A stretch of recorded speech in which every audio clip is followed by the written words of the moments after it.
অবগত আছেন আজি ভারতের ৭৮তম স্বাধীনতা দিবস উপলক্ষে আর আমার স্বাধীনতা সংগ্রামত আর আমাদের স্বাধীনতা করার কারণে লক্ষ লক্ষ জনতাই নিজের দেহ ত্যাগ করে স্বৈরাচারী শাসন ব্রিটিশসকলের বন্দুকৰ ভয় নকৰাকৈ নিজৰ দেশ স্বাধীন কৰিছিল। সেই মহান ব্যক্তিসকলৰ আত্মহত্যা শান্তি কামনা কৰি আমি সকলে মিলিজুলি সকলৰ পূৰ্ণাংগ হয় সহযোগিতা কামনা কৰি আজি আমি আমাৰ জাতীয় পতাকাখন উন্মোচন কৰিবলৈ ওলাইছো। আহক আমি সকলে মিলিজুলি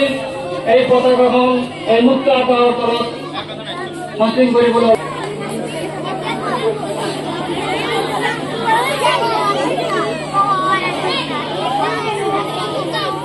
আৰ ওটা ধৰে টান